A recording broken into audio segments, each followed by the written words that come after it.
Apa benda ni? Ini silibus soalan matematik darjah 1. Kenapa ajar darjah 1 macam ni? Kenapa tak guna cara biasa yang kita belajar je macam ni? 56 tambah 13. 6 tambah 3, 9. 5 tambah 1, 6. Senang. Sangat-sangat senang nak selesaikan. Daripada guna teknik tak apa benda pecahkan nombor apa benda ni. Contoh kalau tolak pula 18 tolak 9. Semua daripada dulu kita belajar bahawa bila kita jumpa ni kita tak boleh nak tolak sebab nombor bawah dia lagi kecil. Kita pinjam 1 daripada sebelah. Jadi dia akan jadi 18 tolak 9.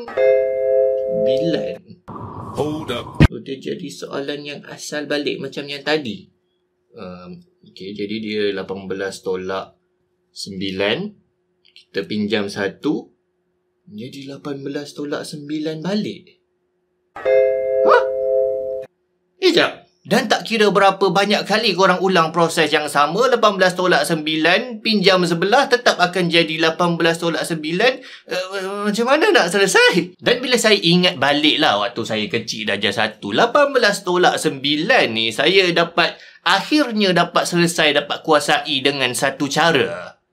Hafal. Bukan setakat hafal tambah tolak untuk nombor-nombor belas. Sifir itu semua saya kena cram, kena brute force masuk dalam otak. Jadi itulah sebabnya bila saya ingat balik memang matematik adalah subjek yang paling banyak saya menangis. Sebab memang struggle nak cram bagi masuk waktu kecil ni. 18 tolak 9, 15 tolak 8, 7. Dan yelah waktu mula-mula tu adalah cara yang manual kita diajar, iaitu gunakan jari. Tadi 9 lah kita tambah satu-satu dengan jari sampailah kita dapat balik 18 tu. 10, 11, 12, 13, 14, 15, 16, 17, 18. 9. Ataupun ada satu lagi cara, kita buatlah garisan nombor ni, kita lukis.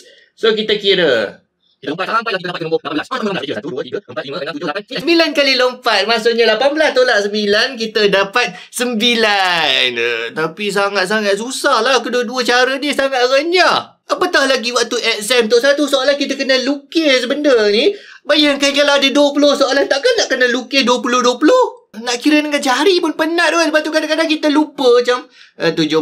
Nombor berapa tadi? Jadi memang itulah sebabnya, dan ini memang diakui secara oleh pelajar-pelajar antarabangsa pun, pendidikan matematik sekolah rendah sebenarnya banyak kepada menghafal, banyak kepada paksa untuk masuk dalam otak. Selagi tak masuk dalam otak, engkau adalah pelajar yang bodoh, engkau adalah pelajar yang tak akan berjaya dalam mana-mana exam matematik. Dan saya adalah murid darjah 1, darjah 2 yang memang sangat-sangat cram benda ni masuk dalam otak saya. Itulah sebabnya saya berjaya menjadi murid antara yang top dalam sekolah. Tapi memang sengsara dan kelas matematik dipenuhi dengan air mata. Tapi dah memang macam tu lah cara nak buat matematik waktu darjah 1 sekolah rendah. 18 tolak 9. 9 ni nombor problem kan. Tapi takkanlah kita nak jadikan dia 10 pula kan. 9 jadi 10. So aku tambah 1 kat sini. So 18 ni pun kena tambah 1 jugalah. 18 tambah 1 jadi 19. Lepas tu kita tolak 19 tolak 10 sebab 10 senang nak tolak. Takkanlah dapat jawapan.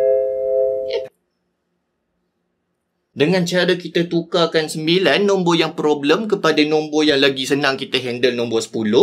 Dan kita tambahkan juga dengan nombor kat atas, kita dapat jawapan.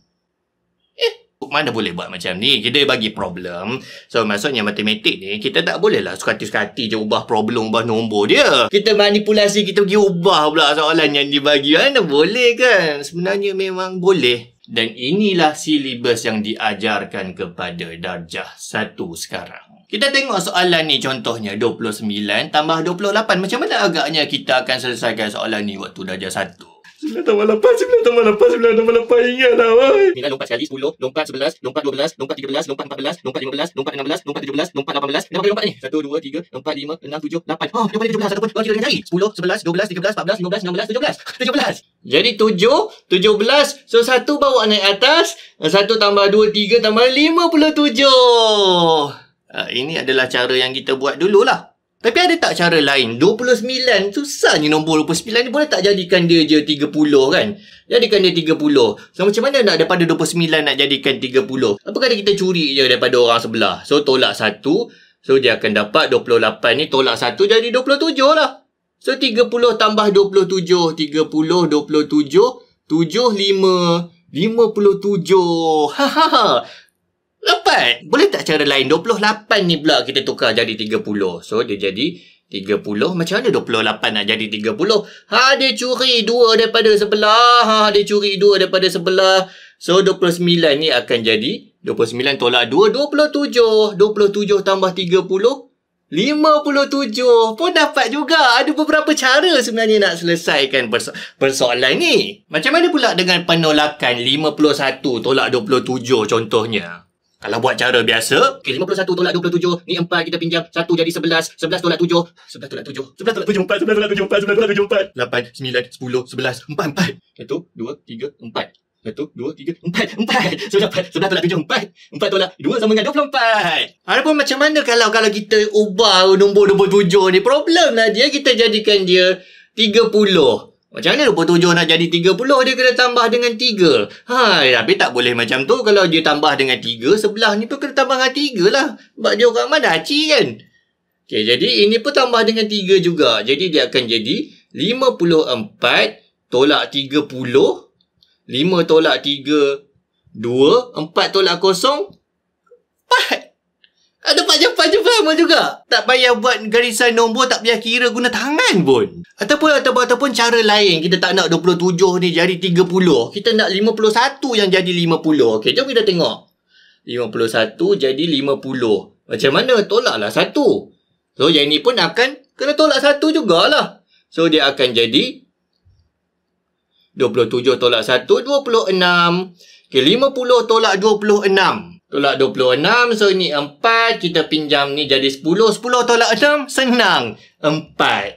4 tolak 2, 24. Pun boleh dapat jawapan yang sama juga. Tapi kali ni, proses dia lagi senang daripada kita duk buat garisan tadi sampai ke belas-belas tu. Jadi dengan cara ni, apa yang berlaku sebenarnya? Kita akan nampak matematik ni bahawa kita ada cara lain kita pandang terhadap matematik. Satu paradigma baru, satu nilai baru yang kita akan nampak terhadap subjek yang sangat-sangat dibenci oleh sekalian manusia daripada awal persekolahan. Kita akan nampak matematik ni macam puzzle solving. Kita menyelesaikan satu game, satu puzzle. Dan bukan lagi satu proses yang kita kena brute force, yang kita kena kira satu persatu, yang kita kena buat garisan untuk kira setiap kali. Kita dapat satu nilai, satu pengajaran bahawa masalah kita sebenarnya kita bukan semestinya kena terima masalah tu dan selesaikan dengan cara cram, dengan cara paksa untuk selesai masalah tersebut. Kita boleh ringkaskan, kita boleh ubah, kita boleh manipulasi masalah tu jadi lagi senang ikut suka kita. Dan yang paling penting dengan cara yang diketengahkan, yang diperkenalkan terhadap budak-budak yang baru nak start mula dengan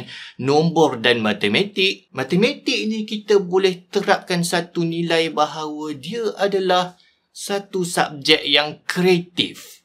Matematik?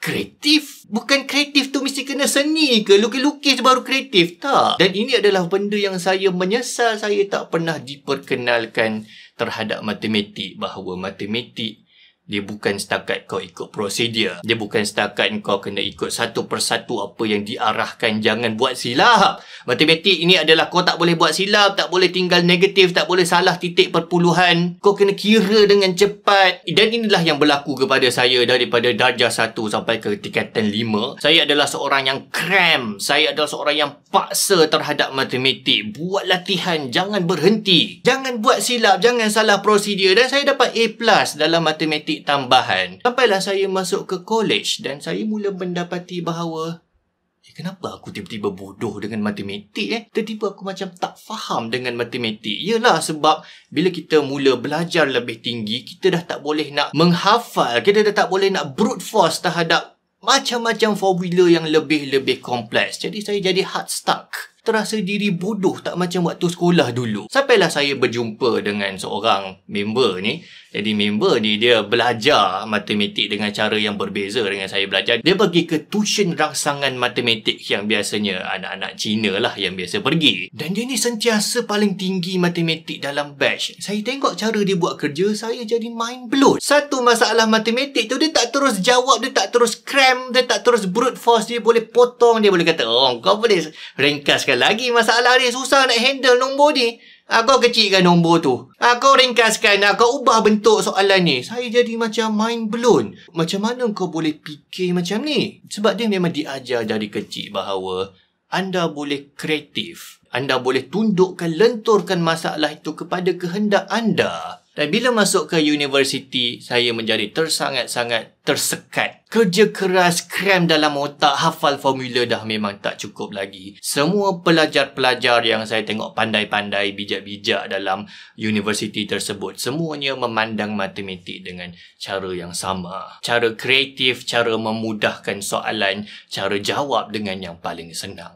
Anda boleh work smart dan bukan work hard. Jadi tuan-tuan sekalian, sekarang ni kita dalam satu zaman yang kita tak boleh sebenarnya lagi berpandangan bahawa kita kena semata-mata work hard. Kalau kita anggap kita boleh berjaya dengan work hard, ketahuilah bahawa arus kemodenan, arus AI, arus big data akan menenggelamkan kita. Kita akan jadi sangat-sangat tak relevan. Satu ketika dulu dalam sejarah, segala macam kerja-kerja yang renyah, segala macam kerja-kerja yang keras kita akan bagi kepada hamba abdi yang kita beli dan diorang kena buat apa yang kita suruh. Dan bila ditanya kepada Aristotle bahawa sampai bila kita nak guna hamba abdi ni, Aristotle menjawab apabila mesin jahit tu dia boleh bergerak sendiri.